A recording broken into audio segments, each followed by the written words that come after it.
For my industry to study presentation, I am going to be looking at the company Team Cherry. Team Cherry is a video game developer from South Australia. They are located at 33 Pirie Street, Adelaide, and they are best known for making the game Hollow Knight.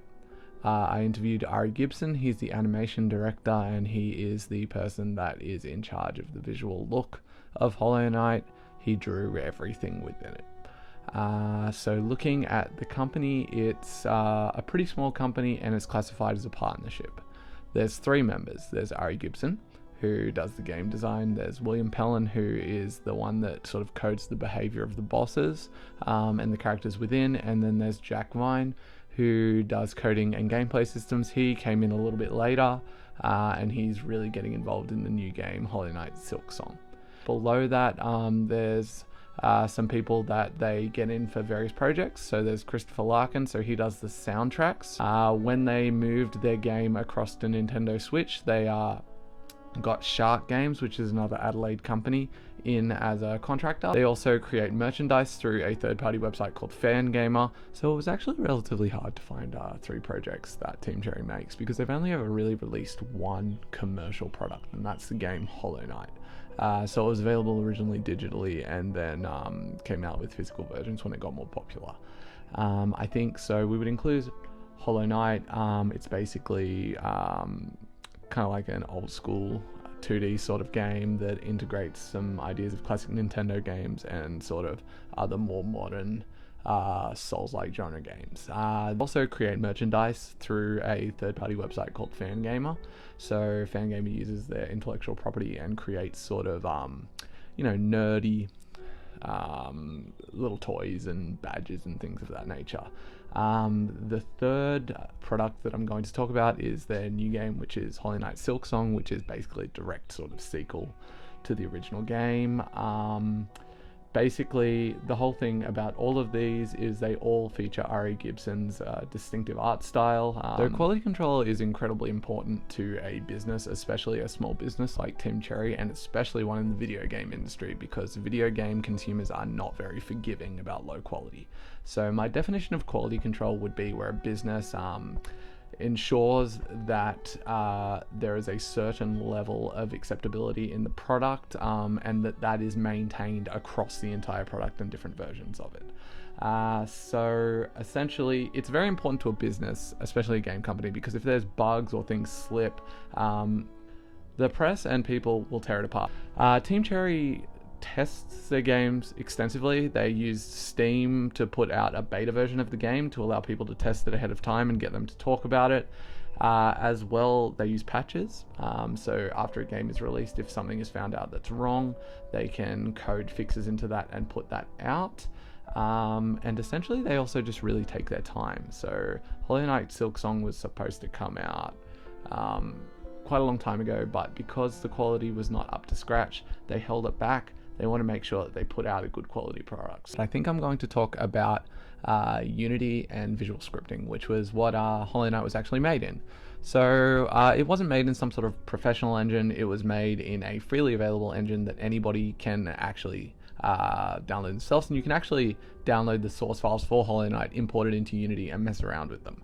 I think an interesting asset that I'd like to focus on is the visual scripting engine they use, which is called Playmaker. For visual scripting engines, everybody would have had to write their game in code, and Team Cherry is not actually very good at writing code. So Ari Gibson was telling me that he doesn't know how to code at all, which is difficult for someone that works in video games. And essentially what it does is it lets you get blocks of established code and connect them together with nodes, and then that kind of automatically does the coding. So before that, everybody just had to write in C# and C+ code, which is difficult.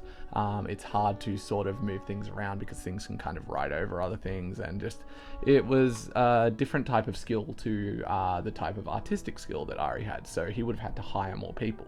What that's meant for the industry is that there's small cottage game companies that are coming out with really good independent games. So games like Undertale, things of that nature, are using these free visual scripting tools to make things work and help them to create better quality games.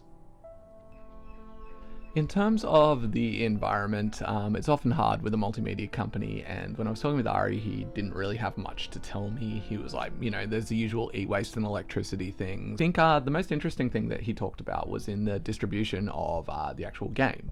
So Hollow Knight does have physical versions, but they're limited edition, and so basically he said by minimizing the amount of physical product that they actually produce, they minimize the effect on the environment.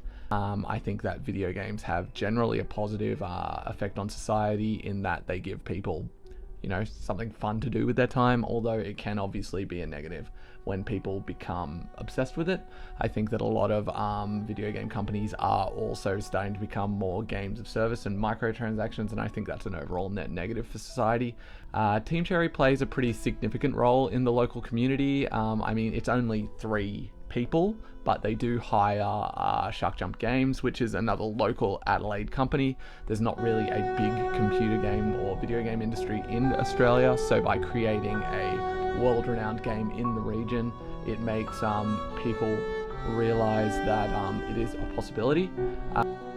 Okay, in terms of personnel issues and getting into the game industry, there are degrees that can help you. There are private colleges that do specific gaming degrees, there are universities that do animation, drawing, arts, all of that sort of stuff. But really, what Ari was saying, it just depends on what kind of job you want. Experience and connections are incredibly important, but really making and showing is more important than any degree.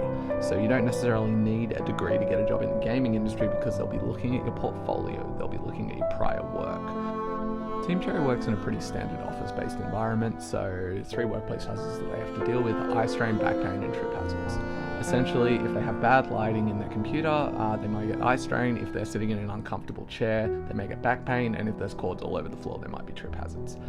These are pretty standard in the multimedia industry, and how they could get around it is making sure that their computers are in the right space with the correct lighting, making sure they're not on it for too long and taking breaks. That could help them get rid of eye strain, making sure they have a high quality ergonomic chair, and that they also get up every 20 minutes to an hour to walk around a little bit. That could help them as well, and also making sure that they use cable tidying clips, or if that can't be helped, taping their cables down. So all of those 3 things together really should help them to not have any long-term injuries associated with computer and office use. Overall, it was really interesting to interview Ari from Team Cherry about Hollow Knight. I think he had some really interesting things to say, and more than anything else, it was just inspirational to see that 3 people could make a game as complex as that in an industry when normally some high-budget games have like 500 people working on it. It was great to see, and it was great to see another Australian company doing it.